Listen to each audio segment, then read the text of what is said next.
How's everybody this morning? A couple, there she goes. Pointers, if you would silence your cellular phones just in case they go off during the presentations. Reminder on our filming process, we'll be taking Q&A at the end, and we want you to wait for the microphone so that we make sure we get the question from you recorded for those who may be viewing this later at home. So if you would do that. Wanted to go through and give a quick recap of our agenda. I'll give you a quick update on where we are in hurricane-related, Matthew-related expenses, and the beach and dunes update. Had a meeting yesterday with Town Council, and they have moved forward with funding for additional renourishment project and are referring that to their planning commission. So that was all done last night. So great news there, but we'll give you a little bit more on some follow-ups on it. David Henderson will be talking about landscaping and introducing Brian Whitmer, who is the principal with Whitmer Kiefer Jones, who is our landscape design group. And they're working on the corridor plans. Jared Mays will give you an update on some projects. Amanda will give you a variety of updates on different things. Toby is in a heritage meeting, so he won't be here this morning, but we'll do our best to try to answer any questions about that as well. Just to go to Hurricane Matthew and where we are, we have currently spent $3.6 million, 645, or 645, $645,000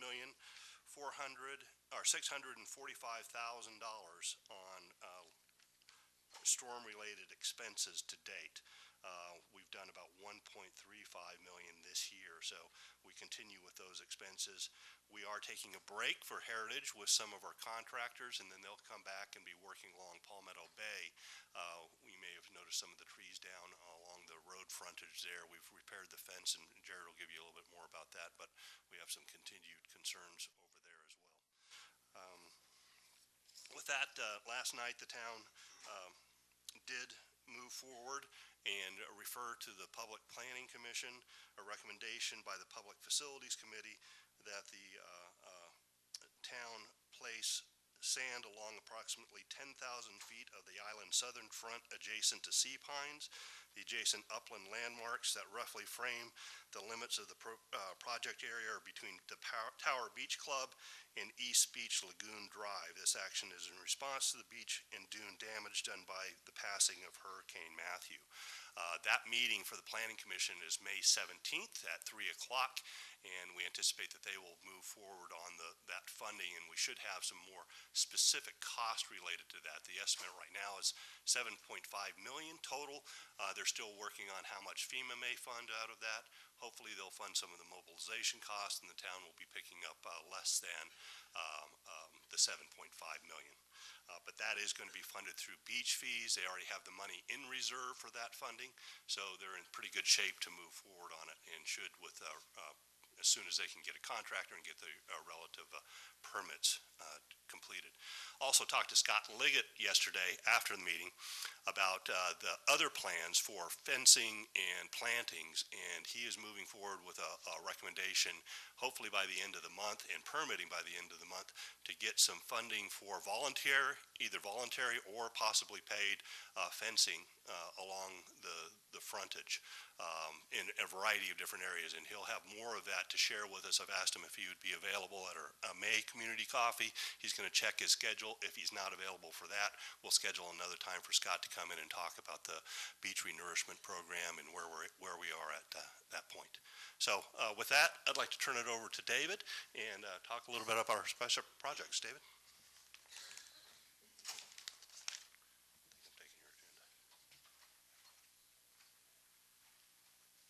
Thank you, Brett. Good morning, everyone. I'd like to briefly just cover a couple recently completed special projects that you may or may not have an opportunity to see yet. First one is on the two boardwalks at Tower Beach. We have recently upgraded the handrails from wood to the powder-coated aluminum so that the handrails that are on the boardwalk now match the handrails that are at Tower Beach proper. So that was done about 2 weeks ago. And then more recently completed this past Saturday actually was the upgrading and replacement of our 9-map kiosk. You can see the before and the afters there, and hope you have an opportunity to see those when you're out and about. All right, let's move on to the Greenwood Corridor. For those of you that were here at the community coffee last March, these next 3 slides may look familiar. They are exactly the same 3 slides that were presented then, but I thought it would be helpful to provide some background to where we were in the process at that time, where we were going, how Hurricane Matthew upset our apple cart, and where we hope to be going forward. In February of 2015, the Long-Range Strategic Plan was adopted by the CSA Board of Directors. This plan identified the importance of the entry experience to the community. In April of 2015, so we're over 2 years, almost 2 years ago, in April of 2015, the Maintenance, Enhancements, and Major Projects Committee, or MEMP, began the process of determining what the look of our entry corridors should be, and it quickly became apparent that there was a diversity of opinions.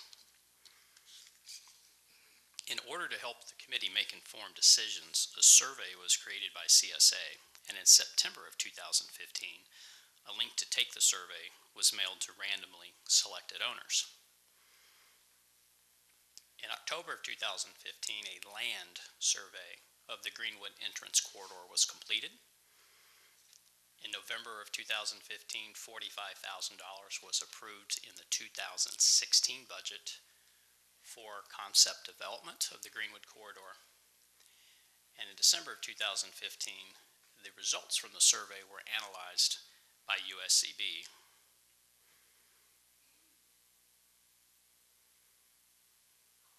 At last March Community Coffee, Dr. Nancy Ritz with USCB's Low Country and Resort Islands Tourism Institute presented the results from that survey. This is the summary slide from Dr. Ritz's presentation. Overall, the preferences were for a natural but maintained look throughout the majority of the corridor. But for entrances and other high visibility areas, a mix of natural and formal elements were desired. And there were hundreds of comments and suggestions and feedback during the open portion of the survey that were provided. And Dr. Ritz chose this quote as being representative of the overall results, and I'll quickly read it to you. My opinion weighs heavily towards the original vision to be close to nature with a light manicure and native plantings.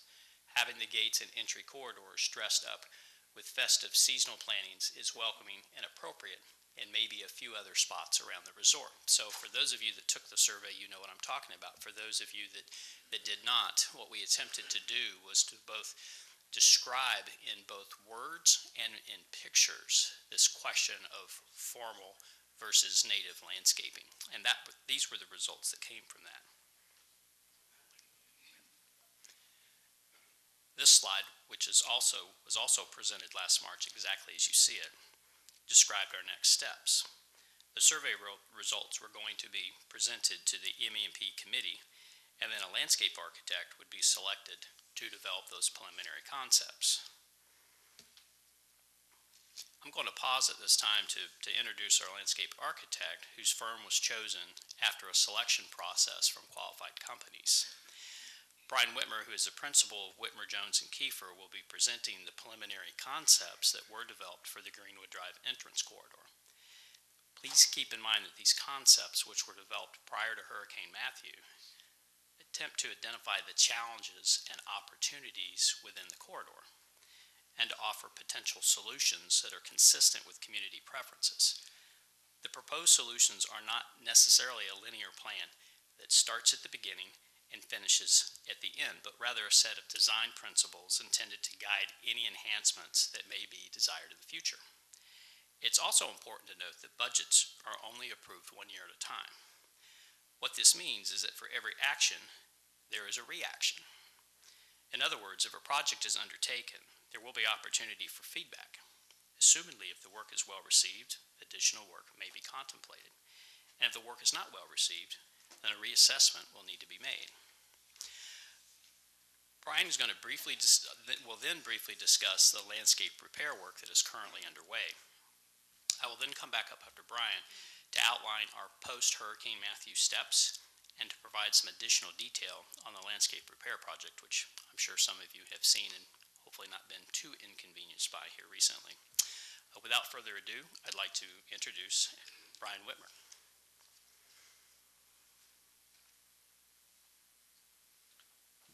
Hello, as David said, I'm Brian Whitmer with Whitmer Jones Kiefer, and we're land planners, landscape architects, and we're working on, I guess shortly after December, we started working on this all the way up to the presentation you'll see, which was July of last year, and I'm going to walk you through where we were at in July of 2015, and then as David mentioned, we've done a little bit of work afterwards, the repair work, on some areas that CPINE, CSA, and we kind of looked at and thought were the areas in the corridor that were affected the most. This first slide here simply shows the area of study. Okay, perfect. This shows the area of study that we were looking at. And when we talked about Greenwood Drive, we were talking about right after the entry, not the entry gate. Wasn't in the area of study. And then the study would end at the Plantation Drive turn. And this was the area of study we were looking at initially. This is what we were contracted to look at. It's a large area, so what we typically do on projects like this is we start to break it down. This first slide shows you, we're starting to think about it in pieces. Red line represents the road, blue line is the pedestrian path, and then the yellow circles are focal point areas that we first identified, the trolley stop, Governor's Road intersection, the power lines where they cross the road, looking at opportunities and challenges along the corridor. The next piece of the puzzle was the survey that David mentioned. We reviewed it with CPINE CSA, and we're looking at the results and figuring out how they fit into the puzzle. And David briefly mentioned what it was showing was everybody liked natural, but what we've discovered over the years is everybody has a different idea of natural, and what we looked at reading that survey was the natural they want is what we call manicured natural. Ground plane, if branches fall, if pine cones fall, all that debris needs to be picked up, so it's neat. But it still is natural. If anybody's been to Palmetto Bluff, this is kind of how their manicured natural works. So this was what the natural, what we interpreted it as, and everybody seemed to agree. And then in entries and carefully selected areas, and we're going to get into what those areas are, we could get a little bit more formal or enhance the landscape a little bit. And we'll get into which areas we identified as that shortly. Ultimate goal that we had was we wanted to promote, make it safer anywhere we could. There's a lot of traffic on this road, pedestrian and vehicular. I don't have to tell all you that. But we wanted it to be an exceptional driving experience. It's your entry in the CPINEs needs to look good. And when you're biking and walking, you want to have that experience to be good as well. Not only just a linear path, but maybe opportunities to stop, pause, enjoy a space, to look at a really nice view, and to make it feel like a first-class entry corridor. So we started looking at these following treatments to the corridor, breaking it down. Once again, it's a long stretch of road, breaking it down to pieces. The first thing we started to think about was right after the gate. This may be an area where it could be a little bit more formal. The slide on the left is more formal than it would be, but we wanted to say, hey, we could have some color and we could have some symmetry there, and this would be an opportunity. The slide on the right is showing what we call define the edge, and this is back to that manicured natural look. If we're going to do side, it's side. If we're not, it's mulch, and let's define that edge. And it's simply showing that here we would have we'd like to have some understory plantings underneath the tree canopy and get some layering. Right now, what we had, well, pre-Matthew, we had a very thick tree canopy, so the ground plane didn't have much in it because there wasn't much light that could get through, and without light, you don't get a lot of plant growth. The next piece we started to look at was we wanted the Greenwood Drive to feel like a parkway, and our definition of a parkway is we call it blurring the edges. When we looked at it, it felt very linear. There was the road, there was a gap where it was mulch, and it was areas that grass was marginally doing okay because of light. And then in most areas, it seemed to be a very linear line of where the tree canopy started.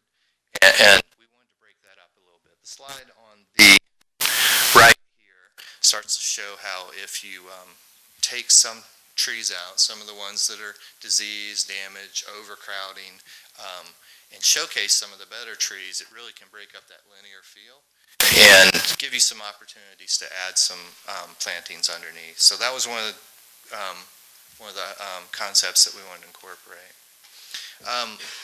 Also, we started to look for opportunities on the parkway to break it up. You drive past the forest preserve, we want it to really feel like a forest preserve right now, and to do that, there's some really nice trees in that area. If we remove a few of the ones that are overcrowding or diseased and damaged, and I'll interrupt to say that Matthew did some of this work for us. So it was a little bit of a good thing, although I wouldn't call it selective, which is what we were recommending, was to selectively remove. Nature was taking its course because the parkway was overcrowded with trees that were diseased, damaged, overcrowding, some that had hollow, some at the bases were hollow. And this was some of the things we were recommending. And in the forest preserve, what we wanted to do was take out some of those trees and show off the live oak, and make it feel like a maritime forest, to bring the forest edge closer to the road. And when you get there, to feel like, hey, I've entered a space that's different, and here happens to be the entry to the forest preserve. It really feels unique. It's part of Sea Pine's original character. So this was one of the ideas we have, was let's make it feel like a forest preserve, and add more native and naturalized plantings to this area. And to do that, some canopy thinning would definitely be needed so you can get light through so they can grow.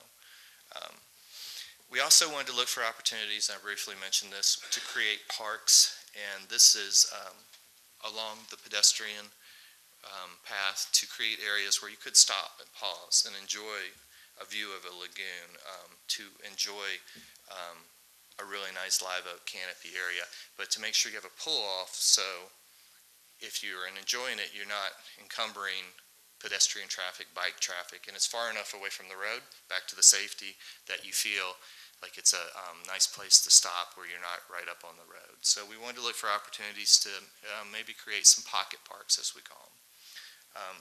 Last slide is a few different ideas that all together that we talked about. The one on the left is there's about a quarter mile of bamboo screening, and that's an invasive plant that is actually overtaking and overcrowding a lot of the native plants. So we want to look at options for removing it, but putting back a screen in its replacement. We had just talked about concepts where we were at, that we know we need a noise and a screen buffer, but we look at it when we see things like this is a huge opportunity for, it could be a focal point on Greenwood Drive. It could be something that's iconic. Maybe it ties in more with other things that are being done in Sea Pines at the beach, at the new beach center, or at the golf clubhouse. Some of those details there, and we want to make sure it's timeless. So we always look to do that. So in 20 years, it doesn't look outdated. It looks better. So that's accomplished through the materials you're using. And the plantings you're using. So this was one area we identified as it could be an upgrade. The bamboo isn't the right choice for, it doesn't fit into the Sea Pines motif of native and natural plants and blend with nature, and it really is one of those plants that's once established, it starts to choke out all the plants around it. It's The other areas we were looking at was the trolley stop, the entry into it, to really enhance that. It's a focal point along the way. And then the parking lots. We're looking at concepts to make them less visible when you're driving down Greenwood Drive, so you don't see them. Then the power line crossings, once again, we looked at them as an opportunity. They're kind of abrupt when you get to them. It's kind of, you have this linear view right down them. You see the power line, and we wanted to look for ways to change that aesthetic, take advantage of what's there, which was a lot of sunlight, and to make a negative into a positive. So that was something we had talked about as well. This slide here, and I'll just briefly touch on it because this starts to get into detail. We took the first slide and started to break it into areas. The entry area where we could be more formal. And then we started to look at where the parkway would happen. And there were a couple areas where we have, probably all know it, there's some very deep ditches along Greenwood Drive. We wanted to look at even piping those. That way, instead of having that deep ditch section, we can flatten it off, we can do more plantings, we can make the aesthetic better. So there was a couple areas, but we were being strategic where we were looking at that because we know there's costs associated. So we were looking at where the ditch is the worst, where can we flatten that out and make it look better. And those were areas right after the trolley stop we were looking at. The blue line here is the 1,200 linear feet of bamboo that we were talking about. And then our circles, 1, 2, 3, are power line crossings and the trolley stop. So we were looking at those as focal points, opportunities, areas that we need to tackle. And then the last area, right near the CSA office and the cemetery across the street, there's a lagoon there. A lot of people already paused there, and there's some great live oaks in that area. We were looking at, hey, this would be a great area to create a park, to create a little stop along the Greenwood Drive for pedestrians to enjoy the lake, to enjoy the tree canopy. Maybe there's some tree removal here to show off the live oaks and get rid of some of the smaller trees and some of the ones that are diseased and damaged, and really open up the live oak canopy so you can see how nice it is. We started to look at some before and afters because this is easier than looking at a plan view for most. And the slide on the left is close to the entry. The one on the right showing what happens if we do some selective tree removal. What we're able to do is, hey, if we've got enough light, we can grow lawn, but let's not try to grow it in an area that we don't have enough light because we all know that's not lawn. That ends up looking marginal, and it's not the right look. So we wanted to look for areas that we're going to get more light, that we actually can grow lawn and grow it. And then on the right-hand side, if we open up the tree canopy a little bit, remove some of the underbrush, remove some of the stuff that looks weedy, or remove some of the diseased and damaged trees, we can start to get what we call a understory layer, and get that understory layer that really doesn't exist anymore because the light hasn't allowed it to happen. And we were suggesting some of the native palms, some flowering trees, the native ones, getting some ferns back in areas, but we kind of depend on the darker areas changes the plant palette, the lighter areas change the plant palette. But we wanted to get some ground plane in there and make it feel a little bit more like it probably did 30, 40 years ago when the tree canopy wasn't as thick. This is the trolley stop, and we were looking at it twofold. We were looking at what you see when you leave, which this slide shows, and what you see when you come in. And what we wanted to do, this is the slide of what it looked like before. There was thick bamboo over here, a lot of plants, and you really couldn't tell there was a golf course back here. So we wanted to open that up a bit, put some lower plantings there, so you could see, so you'd have a filtered view to the golf course and really enhance the landscape on both sides. Also talked about potentially increasing the specialty paving area here, really to make it a focal point and a feature along the parkway. It's okay. It's a special button we don't touch. Oh yeah, I realize why now. Yes. All right, this is looking into the trolley stop. And what we were looking at here was, once again, enhancing the entry. Maybe even, we had talked about the architecture of the South Beach trolley stop being reflected here in the new entry monumentation, really making this entry feature along the parkway. Right now, there's opportunity there. A lot of people come in and out of here, so we're looking at the opportunity of making that better. The bamboo screen, this was a before and after, just showing a potential of what we could do. If the bamboo was removed, if we pipe the section, we can lift the plant material for the screen, which is going to help. And we can stagger plant material in front of any potential wall we would have, and we had talked about different options for that.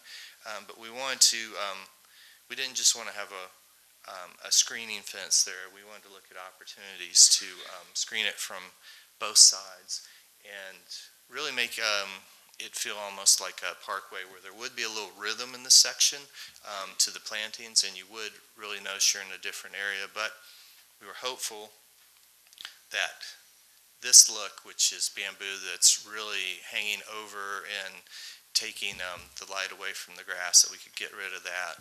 We could lift the plant material area here by eliminating the ditch and really create more of a look that feels more like sea pines.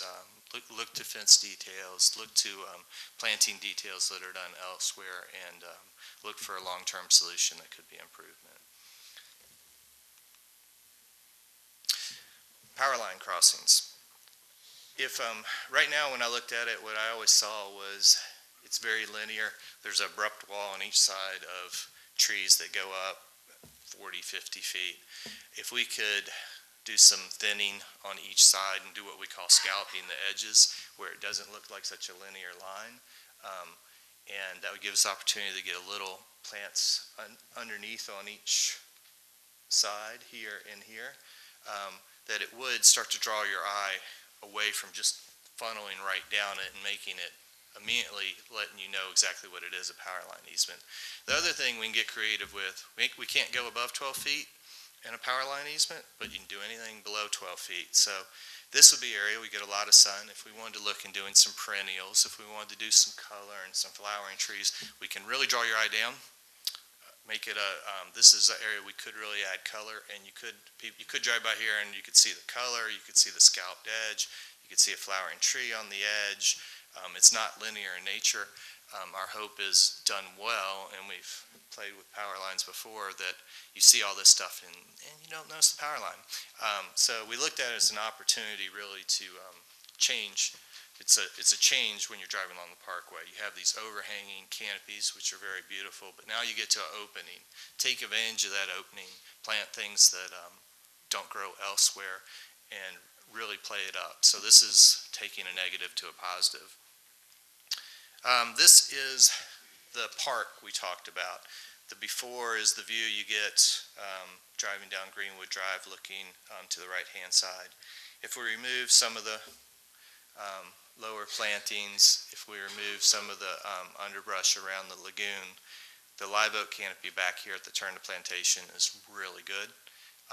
You could have a long view to that oak canopy. We even talked about adding in selective areas along the drive of adding lighting, and when I say lighting, low voltage, just lighting up the oaks a little bit, doing it very understated, but it could be a dramatic focal point at night, not only during the day. And then the other opportunity is if we created a little bump out where you could be right up against the lagoon edge. You could pause there. Bikes could get by you. This could be that pocket park. There's a lot of opportunities here. It's a beautiful, the trees across the street at CSA are very nice. The ones in the cemeteries are nice. The one down the turn are great, but they're hidden by a lot of plant material, and they need some limbing up, just typical tree maintenance to really show them off. And I did it again. I guess my fingers are too fat. All right. Let's see if I cannot do that again.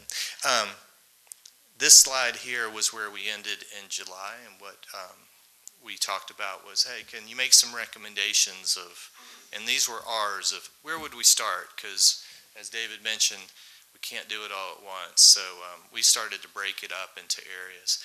And we talked about the two parkway sections, 1A and 1B. would be the big linear stretches where you could really make some changes. 1B is the areas with pipe. We broke it off purposely because we knew those would have more cost to them. We talked about the park at the end being something that would really be a game changer as far as when you're driving the parkway. You get a lot of bang for your buck doing that, so we like putting it up closer to the top. Number 3, we had the bamboo screen, just knowing that there's also money there, but it'll change things. Trolley stop was next, power line crossings, forest preserve, and then the entry we had last just because we were uncertain if there was going to be any changes around the existing gate or not. We wanted to kind of wait and hold that one off to last. So this is where we ended in July with recommendations, kind of our priorities of what we thought, and that was a discussion item with that we had in mid-July. Now, this is after our hurricane.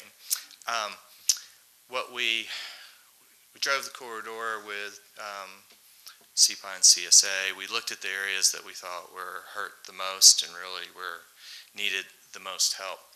And we identified 3 areas really. Just the side of the road along the golf course when you first came in, there were some big holes there. There were a bunch of trees leaning the wrong direction. Really looked a lot different. So we identified that as one area that we wanted to do some work on. Second, the forest preserve.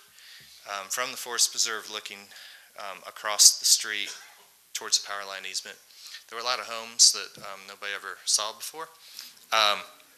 So we wanted to address that because it really changed their view, what you see on Greenwood Drive. So we were looking to do some infill there. And then the other area, the Lake Forest condos, same thing.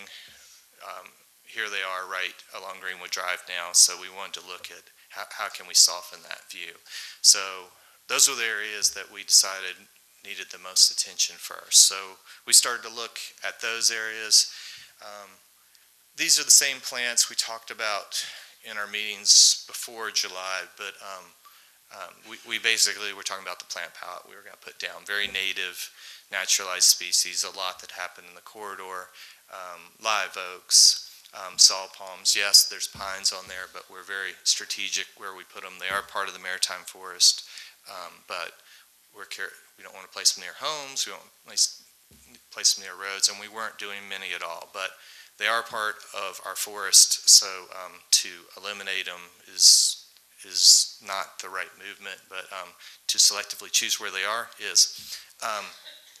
But palms, magnolias, hollies, and then getting into some small flowering native trees, and then some small understory plantings, wax myrtles, Florida anise, and then some low-growing saw palms. And where we have light, we could do some grasses, muley grass, and things like that. So native plants that don't require a lot of water, plants that naturally grow here was kind of the thought process to blend right in with sea pines. From there, we headed right into doing some loose concept plans. And I say loose because the tree survey that we had from a year ago was garbage. So we decided it was our recommendation not to resurvey it. It was cheaper for us to kind of walk it in the field, do a loose plan that we felt comfortable with, and work with a landscape contractor to move stuff around. So these plans just got us to quantities, and we kind of loosely picked the areas that we were looking to plant. This shows the area along the golf course, and we have a lot more light there. So originally we were thinking lawn on that edge. Now we were thinking it's an opportunity to do more. And then we were looking, this was a big hole to do some plantings where, when I say a big hole, no trees were left. And if they were leaning the wrong direction. So we were looking to fill those. And then the only other thing we were doing was, and this is a technique we've done in other communities, long range, is start to promote the trees you want and to put back some live oaks in kind of some of the holes you have. And long-term, the live oaks start to dominate. They become focal features.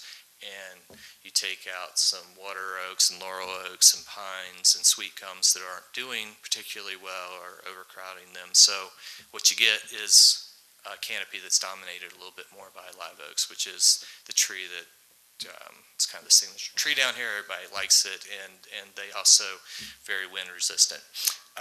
So that was the thought on this. I'll just briefly look. This is taking us down to the trolley stop, where we wanted to also do some work across from the trolley stop because the bamboo there was all leaning in the wrong direction. It really got wind whipped hard and wasn't going to look, probably was never going to look correct. So we went ahead and added this area. So really we went all the way to the trolley stop, and this is the forest preserve. These were the two big holes. And here we were looking to fill them with things that naturally would occur in the forest preserve. Looking back to the original plans, we wanted to be consistent with them, so the vision was would be carried through if we picked back up with those original vision plans, and that's what we wanted to do here in the forest preserve. And last area was a replanting. This is Lake Forest condos, CSA office here. Replanting, kind of softening the views to the condominiums, making this more of aesthetic again, and trying to plug a lot of holes here because they lost a significant amount of trees in this area. So that's where we ended up as far as on the revegetation, and we tried to tie it to the original plan, so if we pick back up, they'll be very cohesive, and they'll kind of come right back in. Thank you, Brian. I'm going to go through just a couple slides real quick, and then we will, if there are any questions for Brian specific to the concepts or to the plan that he just presented, we'll go ahead and address those now. We appreciate Brian making the time to be here, but he does have a commitment that he needs to leave to go to. We'll then resume our agenda and then have our normal question and answer session after a short break at the end. So again, once I go through these slides, anything specific about the concepts Brian can address, we'll take other questions later. So this is the next step slide that I've kind of annotated, or where do we go from here? And so we had talked about at the Wednesday, March 2nd, 2016 coffee, that the next step was that, okay, we're going to present the results from the survey to the MEMP committee, which just coincidentally was the very next day. Well, we did that. So we did that 1 year ago. We said we'll work with a landscape architect and engineer for development of preliminary concepts. You just saw that, and that was the exact presentation that was presented to MEMP back on July 15th of 2016. We then said preliminary concepts will then be presented to the community and other committees for feedback and consideration. This step is still pending. Our current 7-year plan, which was developed prior to Hurricane Matthew, identified this enhancement work beginning in 2018. The limited repair work that was necessitated by the hurricane has begun, and MEMP is going to need to reevaluate that corridor prioritization. That was that list that Brian went through at the end of the presentation. So we had to fix some holes, some action has been taken, some additional repair work, which I'll describe briefly next, is going to happen. And then I think it'll be appropriate for them to take another look and see, how we would proceed. And then the last thing on the slide that we talked about 1 year ago is that the board is ultimately going to make this decision, and they're going to take this feedback and to make a decision, and that is still pending as well. So to end with the repair work that was done, those 3 areas that Brian talked about were identified along the golf course between Club Course Drive and the trolley lot. That work is essentially completed. That's been over the last few weeks that you've seen. They are actually laying sod as we speak. The second area is across from the Forest Preserve, and the third is along Lake Forest. Both of those areas, just due to time constraints, could not have been completed before the Heritage, and the plan is to reinitiate that work immediately after the Heritage. Again, this repair work is consistent, as Brian described, with those concepts, but the work can stand alone. So if they're word feedback, we love it, we hate it, this is what we think about it, then we have the opportunity to make decisions as we go forward in 2018 and beyond. But the work that is being done needed to be done because of the gaping holes that were created. But they've been done in such a way that if we did choose to walk away from them, they can stand alone on their own. Specific to the repair work, the funds were authorized by the CSA Board of Directors on March 9th of this year. And so we got started. That was on a Thursday. We had our kickoff meeting with the contractor, who's Ocean Woods Landscaping, the following Monday, and work began the next Tuesday. So we have been actively working out there to get this first stretch done before the Heritage. The source of the funds was approved by the CSA Board of Directors at their meeting on March 28th, in which the total cost, roughly $380,000 for the repair work. The decision was made to allocate $156,000 of that to the Hurricane Matthew Special Assessment, and the remaining $225,000 was allocated to normal operations.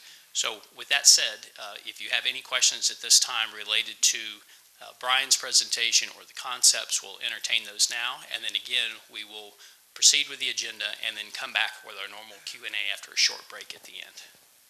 Do you want to stay up here? I just stand up there. It's easier. Okay, I'll take it. Hi, I'm Dana Advocat from Deer Run Lane, and I think it looks great. I have one question. Sorry? I have one question about irrigation.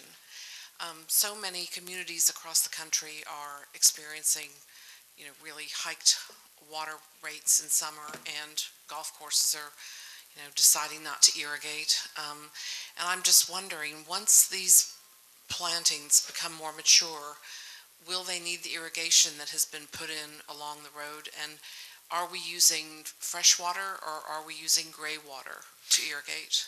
I'll answer the start of that and then let you. By going with native and naturalized and plants that naturally occur here, irrigation after the first, usually we like to get through at least the first growing season. I like 2, and then you can usually see the irrigation system turn significantly back or cut off. The only areas that would require it on a more regular basis would be where we're putting back some of the lawn, and we're not going to do a lot of that, just in kind of the focal areas as we talked about. So the plan is not to create a heavily irrigated zone. We want plants that naturally grow here. If you went into a natural area, they're plants that naturally grow. So they do that without water. They just, until they get established, they're going to need it.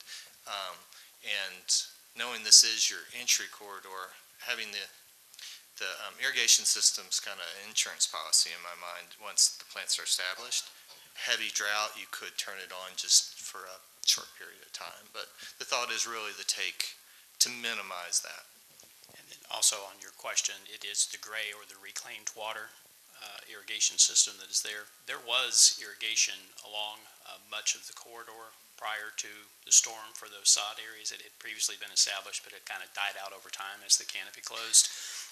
There was a significant amount of damage to that old system with the storm, with both roots, trees falling over, roots upheaving, not to mention all the debris that was piled along the corridor that then had to be removed. So there was a significant amount of damage to what was already a dated irrigation system, which is why you saw the new going in, which was twofold. One, to service what the previous system serviced, primarily the sod areas, but secondly, to provide irrigation or to protect that investment where these plantings are being done until they can get established. It's always, it's amazing to me that usually there's 2 ways when you're putting in plants that don't need irrigation. You can either do it by a water truck or hand watering for a season or 2, or you can put in irrigation. You know which is cheaper? Put in irrigation. And you also take human error out of the equation. So that's usually why it's done on the new plantings. Other questions?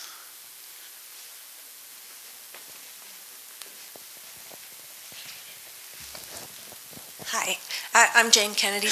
You mentioned repeatedly about selectively taking trees out and opening the canopy to sunlight so things can grow. Yes. Right. Just a quick question about the bike path. One of the things that I like about biking along that corridor in the summer is that it is very well shaded, so it's cooler. So have you thought about still providing shade to the leisure trail while still being able to do what you do? Yes, and Thanks. when we do, with the canopy that you have even after the hurricane, we're just getting enough light. We're getting filtered light through where you can grow some plantings. You're still going to have your canopy. We're not taking out any live oaks, and they are the predominant canopy. And the other thing that you'll see is what we're trying to do is change the canopy, push it a little bit more in the live oak direction.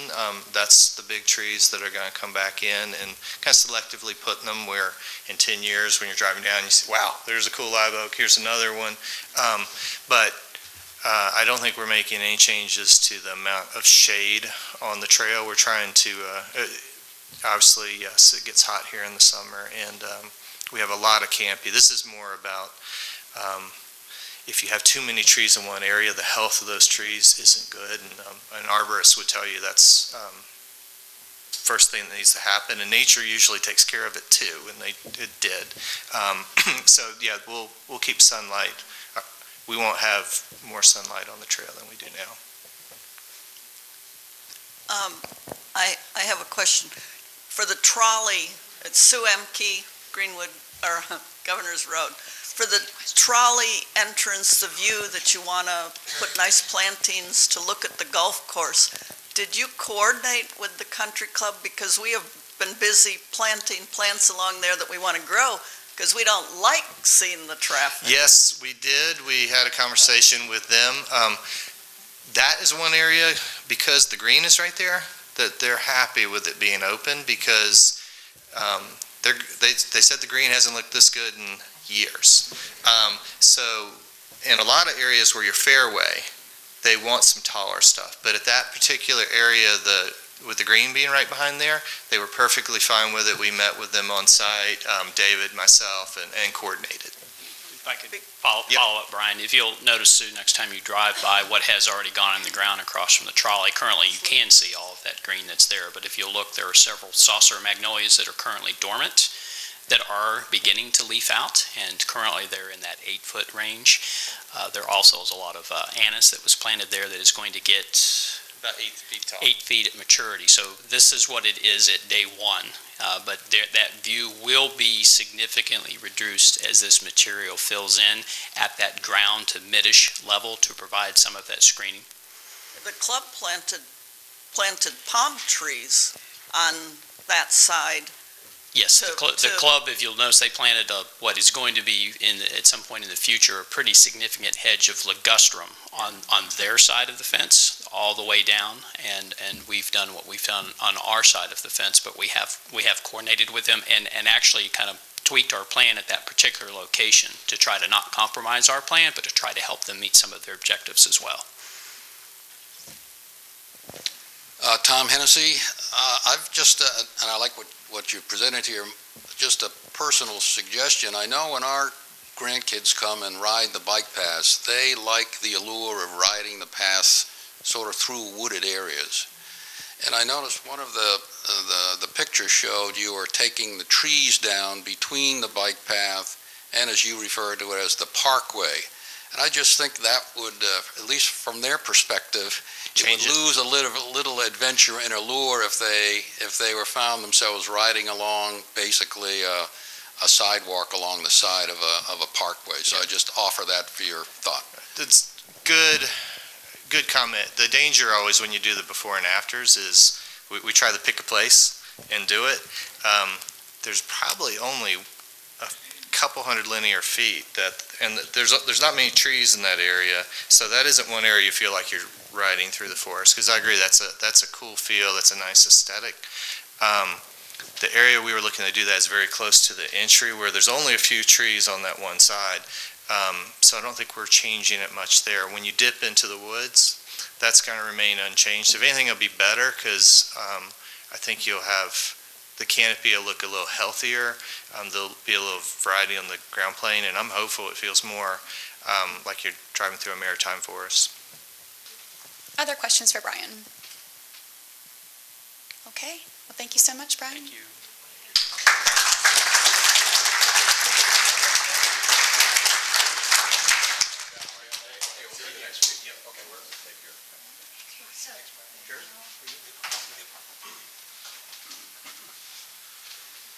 Good morning, everyone. Hope you're doing well today. I am going to briefly cover some of the projects that we're currently working on and some that we've recently wrapped up. The Palmetto Bay Fence, as I discussed before, we fixed approximately 800 linear square feet of fencing. There's 2 small areas left to fix that will be done this week. One is on Point Comfort Road and the other is on Palmetto Bay Road. The one area on Point Comfort, we had to get a tree removed that we couldn't see because it was densely vegetated. And then the area on Palmetto Bay Road, it was fixed, but it's still leaning. It's not standing up upright as much as we would like it to. Also, the green screening that some of you may see on the Palmetto Bay Road fencing area, we are making an application to the town to provide immediate screening to alleviate the sight lines that have been opened up. And this will be, like I mentioned, a temporary application until some more vegetation can grow. Then the asphalt projects update. We've identified several areas on roadways, leisure trails, entrances of streets everywhere. Our asphalt contractor has been working in here last week, putting asphalt in the select areas, and they'll continue throughout the season.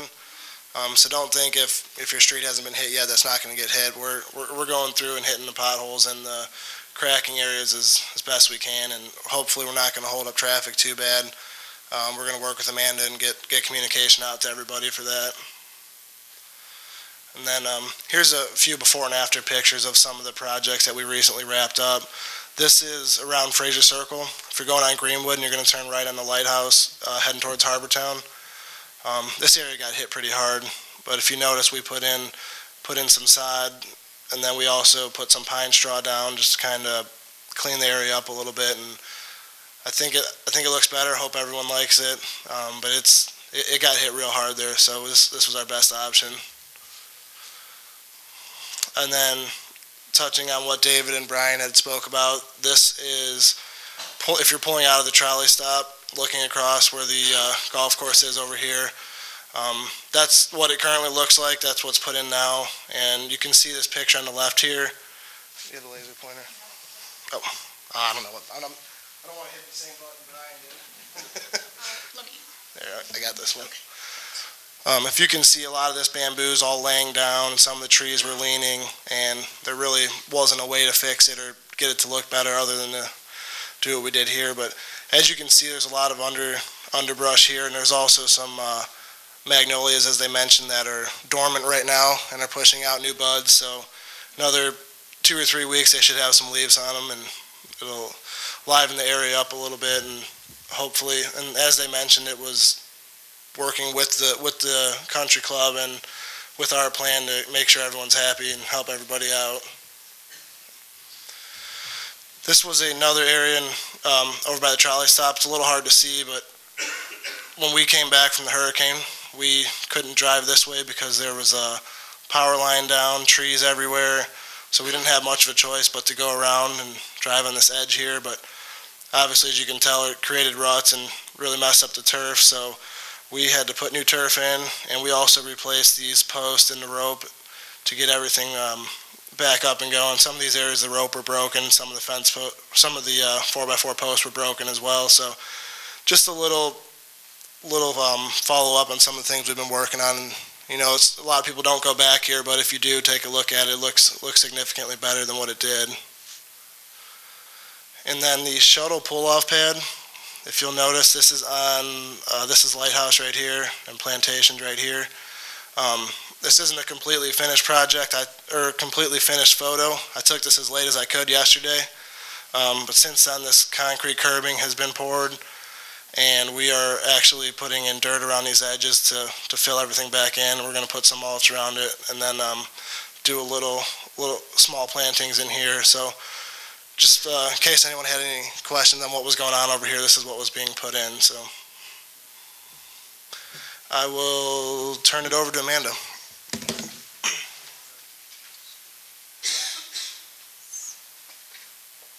Good morning, everyone. I'm going to adjust this just a bit. Fabulous. My name is Amanda Jones. I'm your CSA Director of Communications. I have quite a bit to cover. Toby McSwain, as Brett mentioned earlier, is on official heritage business, so I'll be covering a good bit of heritage information for us. So I will get started with a quick Uber update. I hope you guys received our information that we sent out effective the 29th of March. We have reached an agreement with Uber, so they are able to not only pick up within Sea Pines, but also drop off within Sea Pines. So we are very excited that we were able to reach that agreement, and we look forward to Uber continuing to provide services to Sea Pines. Just as a quick update for Uber, if you're interested in using them for the heritage, they will be dropping off, as will taxi cabs at the Harbortown Bakery. So that's where they will drop off for the heritage tournament. I will go over an ABDI update. So we've been talking about this for quite some time. Toby has been working very diligently on working to find a security software service provider that will be able to assist us with a multitude of different things, whether it's instead of calling our welcome center to call a pass in, going online to put a pass in. That's just revolutionary for us. We've never had that before. A number of different things that will help with our gate services that we provide in our gatehouse management. So ABDI is the service provider that we are interested in moving forward with. What we're planning to do in the month of April after the Heritage is our board of directors and our committees will actually hear a presentation from ABDI. They heard it prior to the hurricane. I believe it was in June or July of this past year.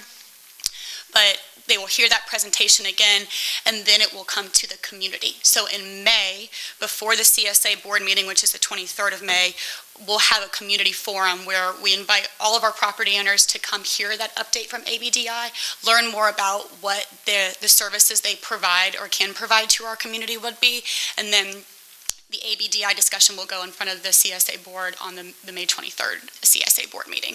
So we're certainly looking forward to hearing more about ABDI and the services that they can provide to Sea Pines.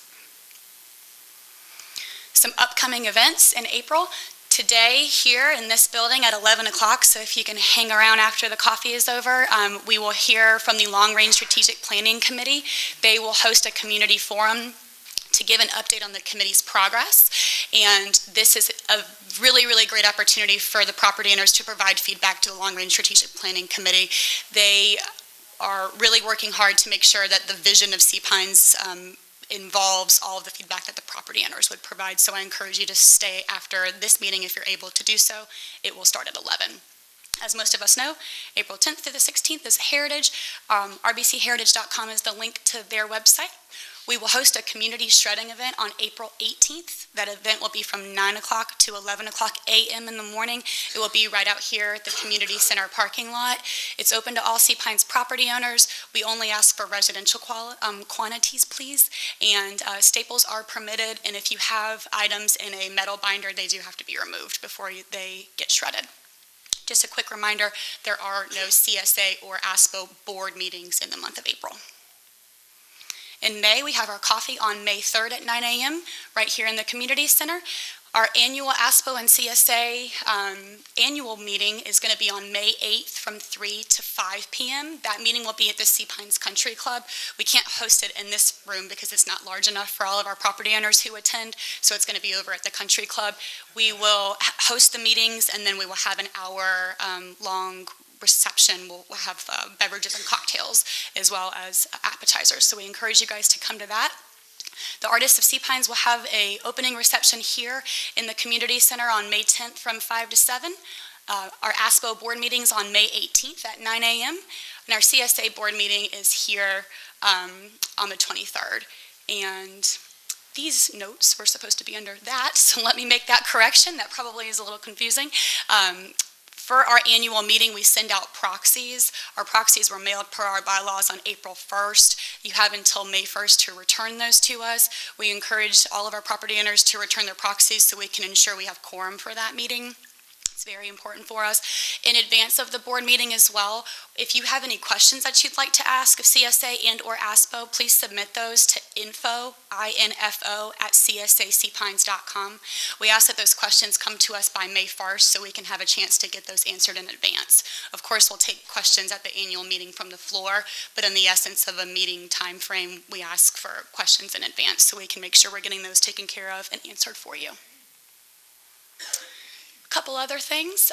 What I am going to go ahead and do now is a brief demonstration of our website. This is something that I've been working on pretty much since day one that I started. The hurricane set us back just a little bit, but the website itself is something that when we did the survey in 2015 in October of our property owners, there was an outcry that people didn't think it was user-friendly. It wasn't easy to use. It was challenging to find documents. It was challenging to find news and announcements and even event information. So I've been working diligently to redevelop that entire website, so that is cpinesliving.com. That process is still in place.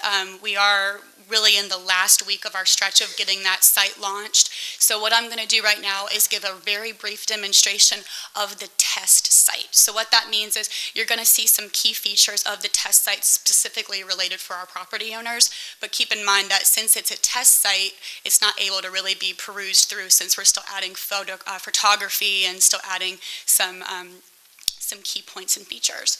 So what I'm going to do now is get that started. Again, like I mentioned, it's in full redevelopment. Our UAT, or user acceptance testing, begins tomorrow.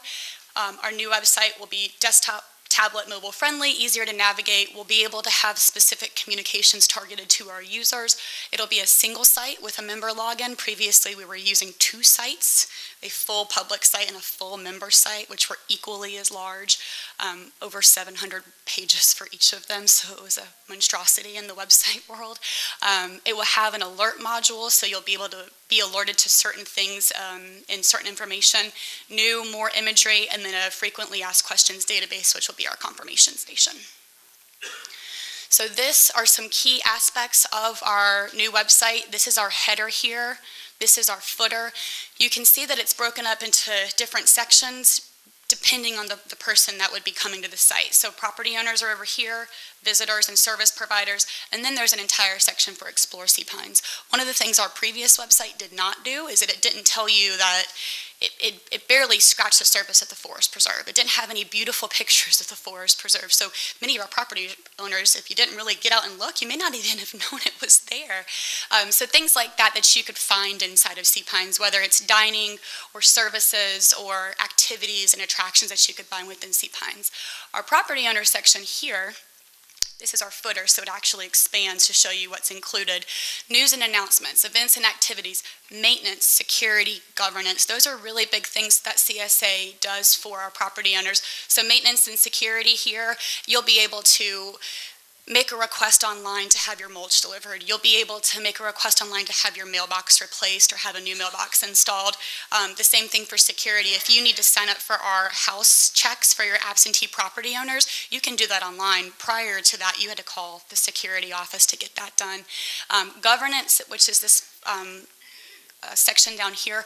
Governance is where all of our board meeting minutes, all of our board agendas, board reminders, things of that nature, where you'd be able to see who our board members are and their contact information would live under governance. So that includes the entities that we serve as well. So that's not just CSA, that's Association of Sea Pines Plantation Property Owners, ASPO, Six Oaks, the Sea Pines Forest Preserve. So you'll have an expansion on what was previously in the website. Information also listed for visitors and service providers.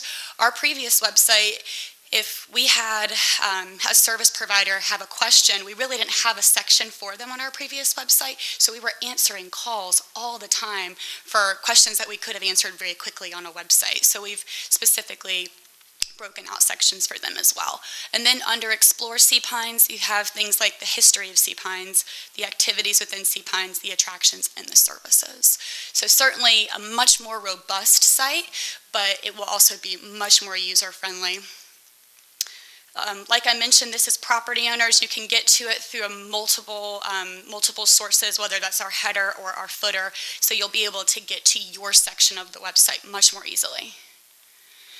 These are some examples as well. Like I mentioned, when you get into the property owner section, it's much cleaner. It's a white background, so it's easier to read. It's much more pleasing to the eye, if you will. Things like community updates. All of our posts and news that we have will be specifically located in one section, so you don't have to search all over the place to find out what's going on related to property owners.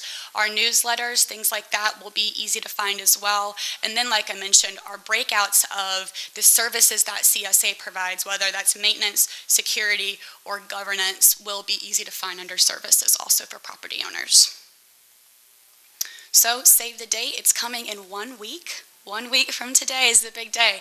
Next Wednesday, April 12th, is the launch date of our website for CSA. We are very, very excited. It's been a long time coming, and we appreciate your patience, as well as your feedback and input. It got to where it is because of what you guys provided to us. So we certainly appreciate everything regarding the new site. So a couple more things to move through. The next one is community digital signage update.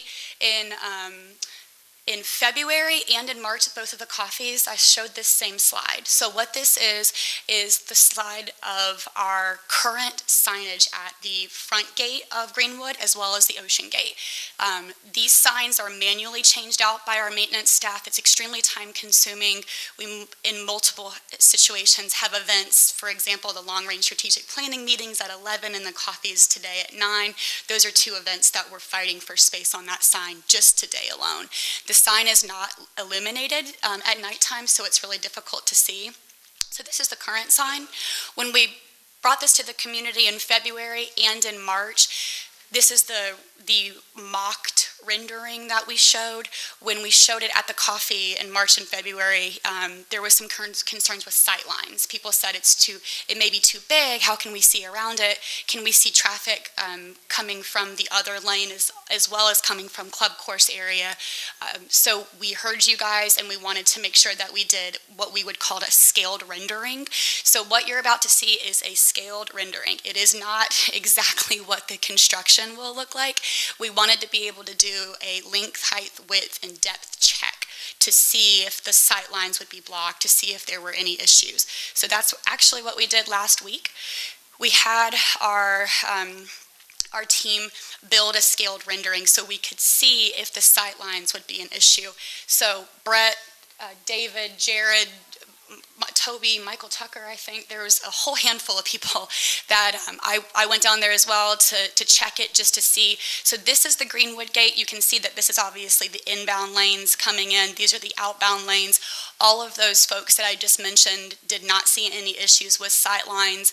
The scaled rendering itself was only up for about 2 hours, and then it was taken down, obviously, because it's just a temporary test. The only reason we did it was so we could get the photos for this meeting. So that's why you don't see it up today. So this is the Greenwood Drive example. This is the example over on the Ocean Gate. The Ocean Gate is a little bit different, and the reason it's different is because it's obviously not in the middle of the median. It's actually set off to the right. So as you enter the Ocean Gate, the sign itself is over here to the right. So this is a view from the Ocean Gate. This is a more close-up view. Obviously, it is a bit larger than the previous sign that was there, but this is the scaled rendering of the Ocean Gate side. So this sign itself, let me go back here. This sign would be a digital sign, would be so much easier to update. We could update it from a computer versus having to have somebody hand cut out letters on a daily basis almost to get those changed. The budgeted expense for the signs, both at the Greenwood Gate and the Ocean Gate, have been approved in the 2017 budget. So what will happen next is this design, I'll go back here. This design example will go to the Maintenance Enhancement Major Project Committee at their next meeting, and then it will go to the Architectural Review Board Committee for their approval of the actual design. So this process is still happening. We wanted to bring it to you guys so you could see what the actual rendering looked like, which is what we have here at the Greenwood Gate and then here at the Ocean Gate. So we could let you know that we did make that process happen and get that that scaled rendering looked at. A couple other things. So I believe we're at Heritage now. We are. So I know I'm not as charming or funny as Toby, but I'm going to try to do my best. So, Heritage, we sent an email out about a week and a half ago, so you guys have gotten this information, so it just really is a bit repetitive, but I'll try to go through it as best as possible. When you're calling in a gate pass, there aren't restrictions for calling in gate passes during the tournament. However, they must be able to park inside of your home area. The other thing to remember is that there are residential hang tags that are issued. So if you have a residential hang tag, you have to have access for your guests as well. So if you have one hang tag and one parking spot, you have to be able to have enough residential hang tags to get them there as well. So that's why it says select areas will require residential hang tags, and I'll discuss a little bit more about that in the next coming slides. Construction activity in Harbortown will be suspended during the week of the Heritage. That's a normal procedure for us. Lot 1 and Lot 2 for the parking are restricted to residents, resort guests. They can come into 1 and 2, and they can ride the complimentary trolley to Harbortown. It's restricted to Sea Pines property owners, long-term renters, relative decals, and resort guests who are able to park in those 1 and 2 trolley lots. And those are right up at Greenwood Gate, nearest to the gate entrance. Complimentary bicycle parking at the tennis courts next to the Harbortown golf links, as well at the hole number 13 off of 16 Baynard Park Road. So if you're interested in biking to the tournament, you have that option as well. Our recommendation is that you just lock your bicycle up when you leave it there.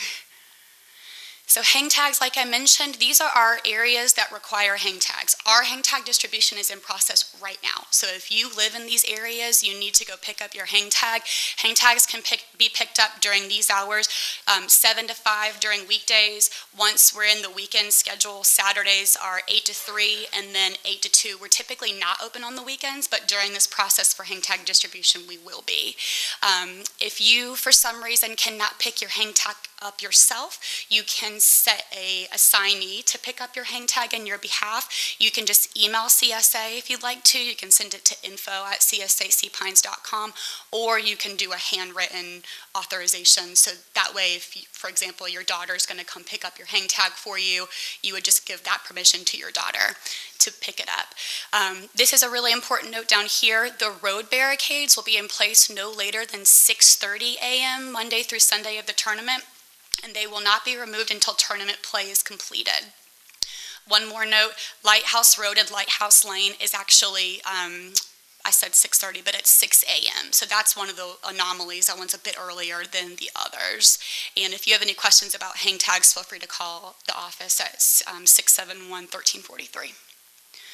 Some information on the trolley. Great news, the trolley will drop off in Harbortown, so I know that's a very, very important thing for us. Our trolley schedule will begin effective Monday the 10th, and it will run through Sunday the 16th. So there are different locations and different drop-off points for the Heritage trolley schedule versus the regular trolley schedule, so make sure that you're looking at the correct one when you're looking at that schedule. There are 13 trolley stops. You can look for signage and temporary bike racks. These are the locations. One location to note is Greenwood Drive at Governor's was incorrectly printed in the spring newsletter. That location has been removed, so we're servicing 13 stops. There will be no parking for vehicles at the temporary trolley stops, but there will be bicycle racks if you're interested in biking. If you'd like to track the trolley in real time, even during the Heritage, you can visit seapinestrolley.com, and you can actually see where the trolley is and how long it will be before it gets to its next stop. Anybody interested in going to the opening ceremonies parade? It is happening on Monday, April 10th at 10 a.m. The residents in this area can expect about a 30-minute delay because of the parade. The parade route is right over here, so they'll head down from the harbor, down to Lighthouse, and then over to the 18th green. A tournament ticket is required to sit in the grandstands, but if you don't have a ticket, you can still participate in the parade. You just wouldn't be able to sit in the grandstands. If you're interested, the RBC Heritage has an app, a phone app. It is very neat. I have it on my phone. It is the official app of the RBC Heritage. It's free and easy to download. It's got events, parking, maps, security information, live scores, pairings, a ton of information about frequently asked questions. You can go to the Google store to download it. And then separately, the tournament does a really great job of having all this information on their website. So their website is rbcheritage.com. And in addition to the information that you might find on the RBC Heritage's website, CSA also has information on our website more specifically related to property owners. So that would cover things like hang tag distribution and the trolley, things like that. So that wraps up our RBC Heritage information, and that also completes my section. At this time, we'll take a short break, and then we will reconvene to take questions and answers. Just about 3 minutes. Those of you, I know we're running a little bit long, so if you need to leave, we understand. Thank you for coming, and we'll be right back.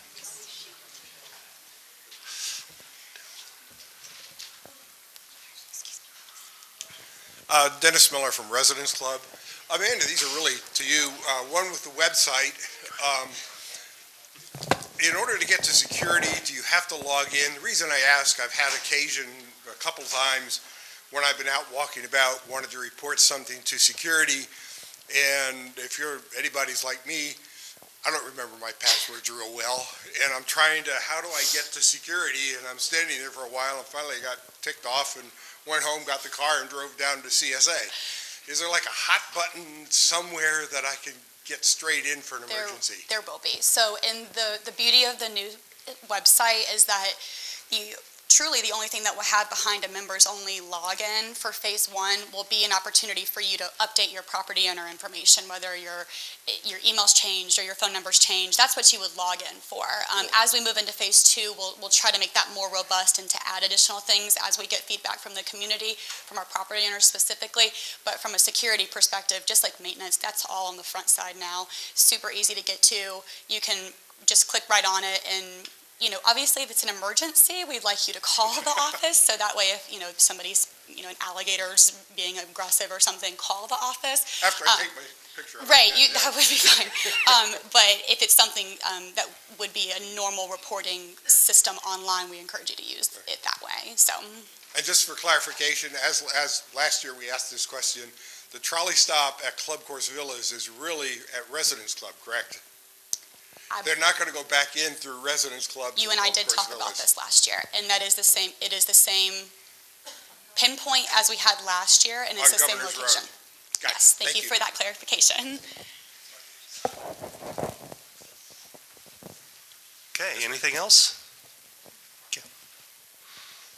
Hi, I'm Kathy Wilcox, and I walk along Fraser Circle a lot, and it is looking beautiful, I got to tell you that.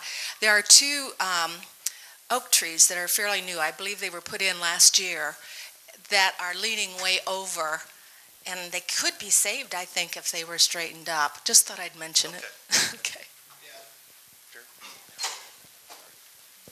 Yeah, I was walking over there last week and noticed that too, so we ordered the materials to stake the trees up. So, yeah, I think they'll survive, they should, so. Yep. Other questions? Go ahead over here.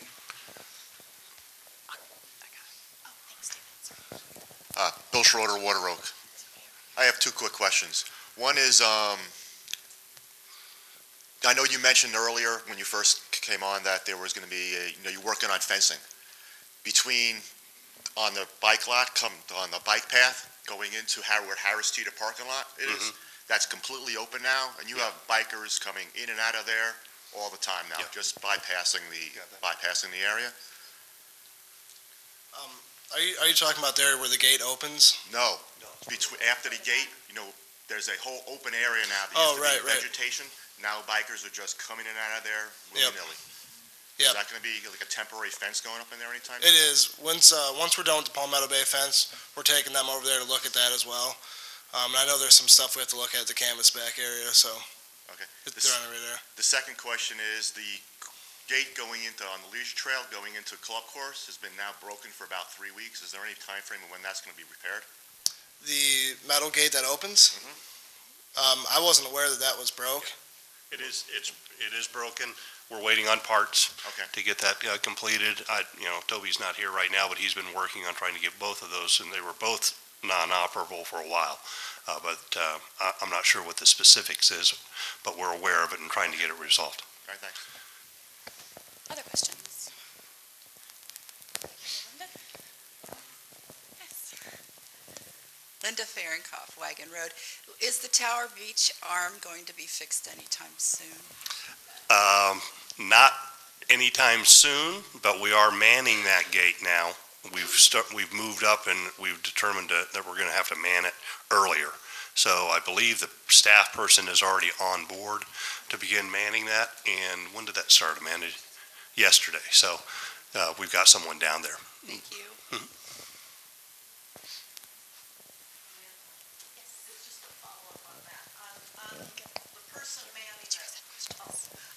I think you said now, if we see passes in there that do not belong, like resort guests, whatever, it's only for property owners and their accompanied guests, correctly? That's correct. Okay. Yes, but they can show an ID card. It can have a sticker on there. They may have Right. a timeshare owner may have their card, which would not be a sticker on there. Timeshare owners are not property owners. They are not Yes, they are. participating, they're not under the, they are property owners. They are not participating property owners. Yes, they are. Where? Hmm? Tell me, show me the covenant. No, they are They're not, they are not Yes, they're entitled to the PPOs. same rights as all real property owners. They're not participate. PPOs. Yes, they They are. are property owners. They Okay. are. I mean, All right. okay, I will get it, but they are not participating property owners. So they have ID cards? Yes, Okay, they will be in the window if they have, in other words, if there is nothing on their car for anyone, are they supposed to put their property owner no. decal? We have not instructed anybody to do such. They can use that and show it as any other ID card for a property owner. You show it at the gate to the attending officer. So if we have a question about it, will you investigate and make sure that person is allowed to be there? We can call, you can contact security Right, and we can respond, yes. okay. Karen Kinderman, I have Yes. two quick questions. One for Michael Tucker, I guess. The fact-checking site that you described, Michael, is that up and running and part of the new website? The fact, That's the confirmation station. Amanda, where are you? So the confirmation station is part of the new website. It will also launch on the 12th. And at this point, we still need questions to come in so we can start building on that confirmation station. We'll get multiple questions for the annual meeting, so that's something that I'm going to start building that database with. But we encourage questions through that confirmation station. Really, like Karen mentioned, a fact-checking location so you guys can get the right information from the right source. Yeah, absolutely. and second question, when there are stop signs on crosswalks, the small stop sign, does that indicate that definitely the road has the right of the way rather than the pedestrian or bike riding crosser? And if a crosswalk, a bike path that's crossing a road does not have those little stop signs, does that indicate otherwise that the pedestrian or the bike rider has the right of way? A pedestrian or a bike rider that is in the crosswalk has the right of way. Already in the roadway? Yes, that's correct. They're there to stop and look for traffic and then only proceed when it's safe. Okay. There's a lawsuit going on, I understand, it deals with that situation. And I was just curious if But there was a pedestrians and difference. bicyclers who are in the crosswalk have the right of way. Then they don't. That's just the law, the way it's stated. Hello, Mike Perkins, Catch Court. I have a question about the referendum that's going to be coming up about the Harbor Town improvement. And when are we going to start putting information? And we had an ASPO meeting before, but when are we going to start putting information about what we're going to vote on this referendum, i.e. the removal of the swimming pool, the removal of the 18 tennis courts, the building of a parking garage? When are we going to start putting some of that in more meetings than just the one we had before? As I mentioned when we did the ASPO board meeting, I'm Charlie Miner, president of ASPO. We probably released the general information a little bit prematurely, but there was really no other way around it because I wanted to get it out into the community so questions like yours would start to come forward. Just give you a little outline of where I think we are. We still are finalizing the issues of the agreement. So I understand from the resort that their attorneys have circulated a draft to the resort this week. I haven't seen it yet. It will probably take us another 2 or 3 weeks to sort that out in terms of what the actual agreement is. At the same time, the resort has been, through the work of Michael Tucker and Barry Barth, have been looking at a coordinator to provide information to the community, which would cover not just the issue of the referendum, which is at this point in time the additional hotel rooms at Harbortown, and the rights of ASPO to form or to put forward referendums. Those are the two key ones. There's some other ones too that are in discussion. So we're just at the point of retaining a coordinator to put all that information together and get it out to the community. Once again, my guess is that will take us another couple of weeks to get that started. We don't have that coordinator on board yet. Probably, hopefully by the end of the week, this week we will. So I would say probably another couple of weeks for information to be accumulated and put together in a readable format. Then we have to schedule when we're going to have the community forums. At that point in time, we will have detailed information. The community forums will occur. I'm not sure how many of those will be. My thought is at least 2. Kind of depends on the attendance and what the reaction is. Then sometime after those community forums, the ASPO board will review the input from the community and the agreement. There may be some modifications to the agreement after that input. Then they will vote to proceed, and then we will go back to the community and say, okay, now it's time for the community to vote. So it can be, it'll be a fairly lengthy process, but it will be an inclusive process. The questions you ask about the resort's general plans, I'll have to defer that to Steve Birdwell and to the resort. They are well aware that the community wants to know more than just what they're going to do with the hotel. They want to know what their master plan is for Harbortown, and they, at this point in time, don't have adequate visual information to convey that. And it's also still a little bit in the planning stage. They have retained Hart Howerton, world famous planner, one of the people that did Palmetto Bluff. So I would expect that over the next 2 or 3 weeks, the resort will be preparing detailed information about their overall master plan. So I'm guessing that probably by the next community coffee, we may have adequate information.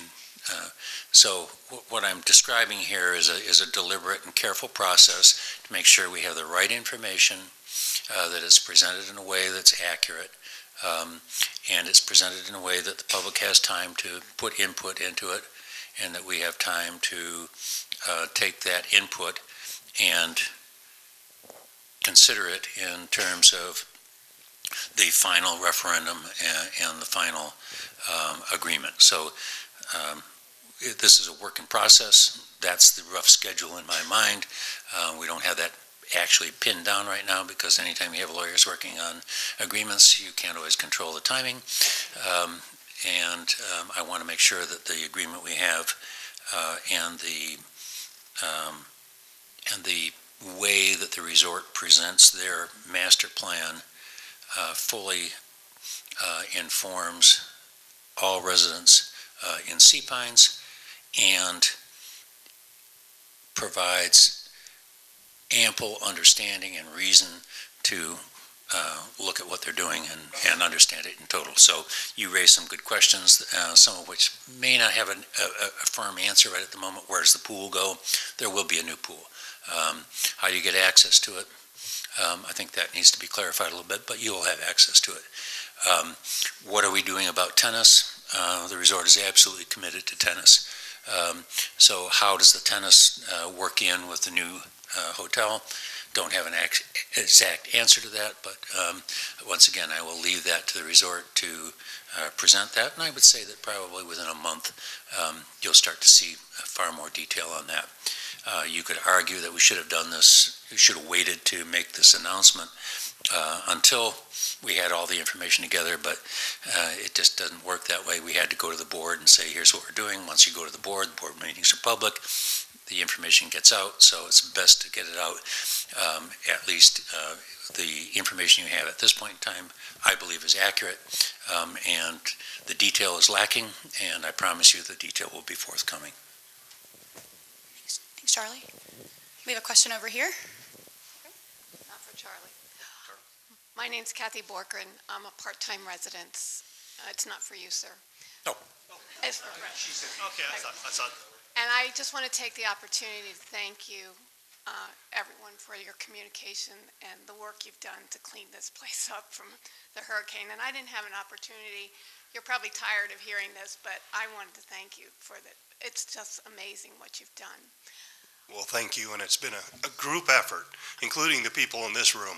Well, when you're far away and you get these announcements through the emails and letting us know what happens, and then coming here and seeing how you have cleaned it up, it's amazing. So thank you. The other question I have, I was interested in this beautiful design for Greenwood, but the design I would really like to see is what are you going to do with the front gates? Because it's high season again, and these people are always in the wrong lane. So not to bring up a bad subject, is there any plans to improve this? Yes, and we are we're trying to get our traffic engineer who's been doing our studies for us. He is in San Antonio. We're coming back also with a survey about specific issues at the gates. Things like, turning left from Club Course and exiting, turning left from Office Park into Greenwood and trying to get into the gates from there, those types of topics, and we'll be going out with that. We've done land surveys of the entire area, so we know how much space we have. We've done traffic measurements, not only how many cars are going through, but how long the delays are so that we can have measurable results when we do effect a design change. We hope to have some more information on ABDI, which is our gate pass, and we hope that that's going to help us a new system of how you get gate passes instead of having to stop, trying to get it more automated. Those types of things are all in the works. It does take a bit of time, and I apologize that it's taken as long as it has, but we are working on it diligently, and we'll be moving forward with it in early May as well on specifics with our task force.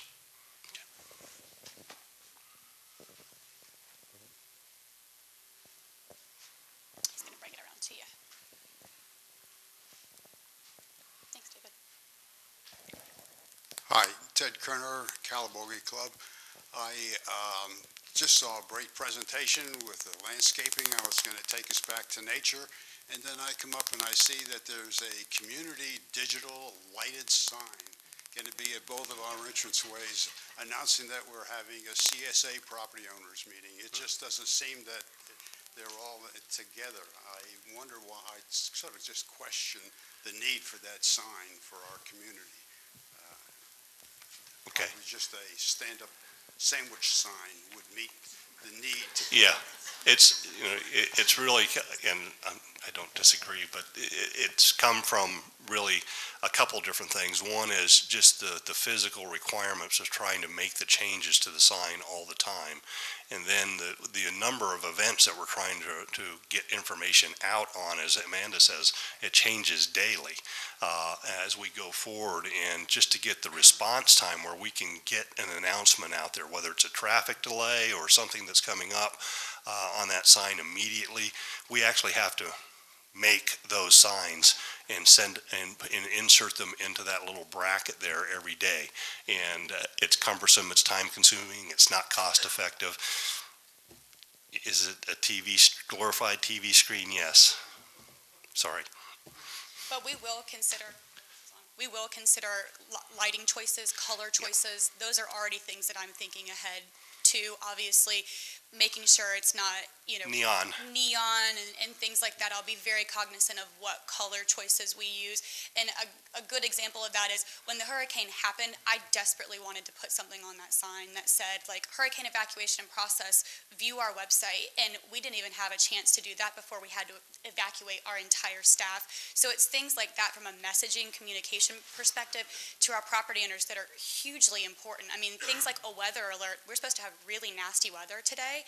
And to be able to put that on the marquee to show you guys that it's potentially going to have high winds today, or like we did on Monday, just to make sure that that message is getting to you guys, I think is really important. So, other questions? Grab one over here. Just two things. Jack Hanselman. Two things on that issue. One, the website looks like it's going to do 99% of what you wanted to do that front sign would do, right? I mean, so why would you need? Wouldn't you give that new website an opportunity to see how people use it? Because if you're really trying to get information out there, and the website's really now user-friendly, which it wasn't, every day you can get up and, as most people do, and look at Google and they can look at this and look at the website. You have to be a rocket scientist to see there's a hurricane coming or something like that, right? Right. I'm not actually opposed to that sign, but if it was smaller and didn't have what appears to be a roof or something on it, and a brick walls on the side, that makes it look a little bit non-beautiful. Right, so I'll address your first question. Our website is multifaceted, as will this digital community sign. Through our website, we communicate with not only our property owners who are here, but we also communicate with property owners who might not live in Hilton Head full-time and be owners. Similarly to our website, we need to be able to pass messages to visitors. Observe posted speed limit signs, don't feed the alligators, things like that. Those are things that we need to start reminding people of, and that our current gate sign, we're so limited because we can't put something like that up because it's really restricted to events right now because of how monotonous it is to change them. But there are a lot more people that we can communicate with through that digital signage that we need to be considering as well, because we don't want our visitors and guests who have never been to South Carolina and don't know how alligators work to be feeding alligators. So there's different messages that we can use on that community sign, while also still passing those same messages through our website. So they're getting it in multiple locations as well. But we will consider that. That's why it's going to MEMP and going to the committee from a design perspective. It's also going to have to go to the architectural review board. So it's not a done deal. It has to go through these committees just like any of our other projects would to make sure it gets reviewed and approved appropriately. We have a question back here. Thank you. At Crusona's Club Course area. I wonder if you could briefly explain the voting process that's going to be involved in relation to the resort's proposal. I think it's like 2 layers or 3 layers, and could you step through it quickly? Oh, I'm sorry. I'm so excited. It's a good question. That's one that I personally am researching right at the moment. One thing is certain, that any change to the covenant, which this is a covenant, will require a vote of the Class A residential property owners, and to pass, it requires more than 75% affirmative of those voting, and there's a minimum quorum of the number of voters, which I don't think we'll have any problem meeting. So that is one element. The ASPO board, after review of public comment, will also vote, so that will be at some future time. And how ASPO members will vote or not is still something that I'm trying to get a good reading on. We have attorneys working on that right at the moment to try and figure out exactly what the proper sequence is. One of the things I do not want to have happen is have multiple votes. That will confuse people. I've already voted on this, why do we need to vote on it again? So I want to find a way to consolidate that so that when people vote, they know what they're voting for, and they don't get too confused about it. So that's something we're trying to sort out right at the moment. We got a month or so to get that done, and we're working on that right now. Other questions? All right.